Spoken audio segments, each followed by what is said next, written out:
everyone, just a short one today. Today I'm going to talk about my 5 favorite controllers of all time. Number 5 is the original Sega Saturn controller.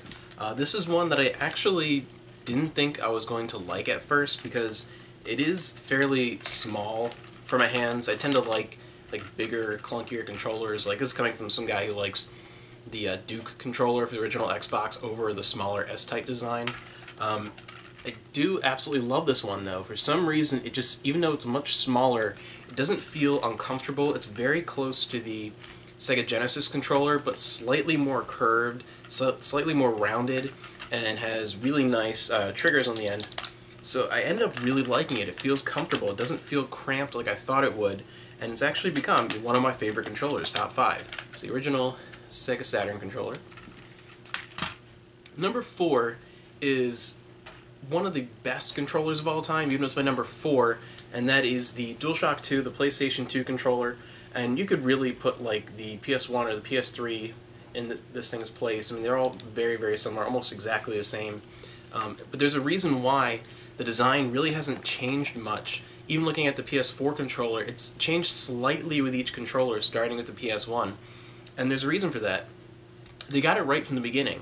And even if you look at later controllers, going from the N64 to like the GameCube, or even going from that to some later like Saturn ones or Xbox, they all started looking slightly more like the PS2 controller, because even though it's not 100% the best controller for every type of game, it's the best kind of overall well-rounded controller. It just has that sort of like perfect, just compact design. It has like everything just very smooth and in like just a reasonable place. It's nothing too outlandish or crazy or like artfully designed. It's just very I don't know, it's just something that's very just useful. It feels like it's the perfect tool for any type of game that a developer is developing. It's just a perfect controller.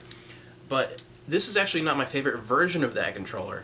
My favorite version is actually a third-party design, a Mad Catz design, and this is basically the same thing as your normal PS2 controller, but fatter. Like, it's basically, if you look at it especially like on the sides here, you can see how they're just sort of the same thing, but like thicker. It's the same design, just thicker. And like I said, I tend to like these bigger, heftier, thicker controller designs. They just feel more comfortable in my hand. I don't feel like my hands are cramped. I don't feel like I'm gonna snap them in half playing a fighting game. So this would be my like true number 4, is the Mad Catz version of the PS2 controller. And number 3 is actually the GameCube controller that I was showing earlier. And for a while I wasn't quite as big on this one. I think part of the reason why was, for a while I didn't play quite as many GameCube games as compared to PS2, and the other thing was a lot of the first ones that I got for the system were actually fighting games for some odd reason, even though that genre is not like super well represented on the system. And the one flaw this controller has is the D-pad down here is terrible. It's honestly one of the worst in history for console. It's terrible. It's way too small. It's very shallow. It feels very imprecise. It's really not good. But the rest of the controller is great. Again, it comes a lot closer to the PS2 design here compared to older controllers. Same general design. They all kind of move that way. But I actually like the triggers better on this one than on the PS2 controller. I have never really liked the new joystick pattern, where I feel like it should both be down here and the D-pad up here, like on the PS2 one. I don't necessarily like how they're different. Like as you're playing, you see there's one down here and then there's one up here. I don't necessarily prefer that, but I actually like the feel of these more. So I like that better. I like a lot of the face buttons better. And I think it has more of, instead of having, the PS2 controller has a very sort of straight design. Like as you're holding it, your hands are very straight, sort of forward in front of you. And with the GameCube controller, similar design, but your hands are slightly more curved in. Instead of being out here, they're here. Just that tiny little bit of a difference is why I like it better. Like, it just feels more comfortable. And that really kind of goes to the point of, everyone's going to have a completely different list of the top 5 controllers of all time. There really is no number 1, like why I said, the PS2 is the best kind of overall because it's kind of middle of the road for everyone. And it's because everyone's shaped differently. Everyone has different size hands. Everyone has, you know, even just like take me and my like younger brother, his fingers are very skinny and long, but he has very narrow palms. Like if we would stick our hands up, you know, against each other, his fingers would actually come up like a little bit, tiny bit past mine, but you couldn't see them behind mine because they're thinner, and you couldn't see his palm at all because I have like big palms and like shorter, like thick fingers. That was why I like these thicker controllers. So depending on the shape of your hand, you're going to like different controllers. It's going to feel different for you. So there really is no best answer. It's a very case-by-case thing. And my number 2 over here is another Sega Saturn controller. This one is the Sega Saturn 3D controller. This was originally designed to play with Nights into Dreams, and a handful of other games support it.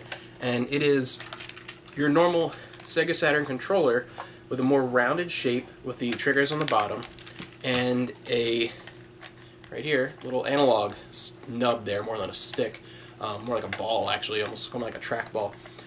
I absolutely love this. I really, really love the whole design, the feel of it, and there's a reason why, because this was the first evolution of the Dreamcast controller.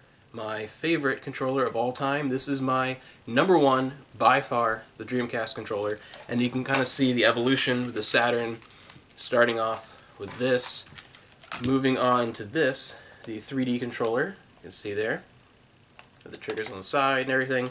And look at that, and look at the Dreamcast controller. A very, very similar design. The triggers on the bottom, like the sides, feel exactly the same. This one's just a little bit less of like a circle, a little bit less rounded. You have the buttons sort of a little bit different, but everything's in the same general place, and they could just kind of change the analog stick in the same spot. Absolutely love it. My number 2, and my number 1 of all time, the Sega Dreamcast controller. For some reason, I just love the way it feels. There's nothing really specifically why I love it. It does have one huge flaw, actually. It doesn't have a second analog stick there, and every other controller of its generation does, Xbox, GameCube, and PS2, and had the system lasted longer, that might have hurt it, but mostly it would only hurt it, I feel like, for first-person shooters, which really use the dual analog a lot. But at the same time, if you play something like Quake 3 Arena or Unreal Tournament on the Dreamcast, they find really good ways around it. They're both amazing first-person shooters. Actually, like Unreal Tournament with the one analog stick control on the Dreamcast, better than the dual analog stick control on the PS2. So there are ways around that one flaw. Overall, just my favorite controller ever for the feel, my favorite controller for physically, like how it looks. I love everything about it. I love, you know, of course, the VMU unit, the visual memory card sticking in there, and have like game displays, you know, right in the controller. I absolutely love it. This is my favorite version of it, just the original, like regular old white, but with the blue Dreamcast swirl. That was the European swirl. Every region had different like color swirl, orange for Japan and red for North America and blue for Europe. So this is my favorite version and my favorite controller of all time. Like I said, just a short one today, and I will see you next time.